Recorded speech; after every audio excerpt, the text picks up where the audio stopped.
આજે તો આવી ગયા પૈસાના બંડલ ને બંડલ.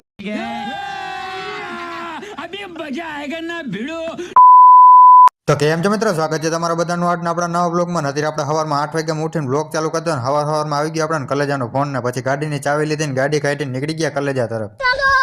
પછી પહોંચી ગયા કલેજા આગળ ને કલેજા જો આવતો ડાયરેક્ટ ફાંકી ખાઈ પછી ફાંકીનો કોટો ચડાવીને આવી ગયા એટીએમ તોડવા માટે. સોરી પછી એટીએમ થી પૈસા ઉપાડીને આવી ગયા કલેજાના ટ્રેક્ટર ને કલેજા જો ટ્રેક્ટરમાં સાઉન્ડ સિસ્ટમ ફિટ કરી નાખીને આપણે બેન થોડા ઘણા સીન સપાટા નાખી લીધા. अपनी शक्तियों का पूरा इस्तेमाल कर रहे हो. પછી આવી ગયો એટીએમ નો માલ ને જો પૈસા ગણવા માંડ્યા ને કલેજાના બિઝનેસ ના ફોન ચાલુ જ હોય. પછી આપણે રસ્તામાં જતા હતા બચા પાલ્ટીની ગેંગ આખી ભણીને આવતી હતી પછી બેહાડ લીધી આપણી ગાડીમાં બધા. પછી બચા પાલ્ટીની ગેંગ ને ઉતારી દીધી ને કલેજાનો ફોન આવ્યો ને આપણે નીકળી ગયા કલેજા તરફ. પછી આપણે પહોંચી ગયા ગામમાં ભાઈને લેવાનો હતો વેલ્ડિંગ રોડ. પછી ગામમાંથી બધી ખરીદી થઈ ગઈ ને પછી કલેજાને મોકલાવી દીધા ગામડે. જો કલેજોની આગળ જઈ ટ્રેક્ટર લઈને આપણે જાય પાછળ. પછી આપણે ઘરે પહોંચ્યા નવુભાઈ તૈયાર થઈને બેઠા હતા આપણી રાહ જોઈને. આપણે જવાનું હતું નવુભાઈ ને મૂકવા એના ઘરે. પછી આપણે નવુભાઈ ને મૂકી આપણે આવી ગયા જીબી ની ઓફિસે લાઇટ બિલ ભરવા માટે. ભરી દીધું લાઇટ બિલ ને આજ માત્ર આટલું જ. વ્લોગ ને આપણે કરીને મળીએ હવારમાં નેક્સ્ટ વ્લોગ વિડીયોમાં.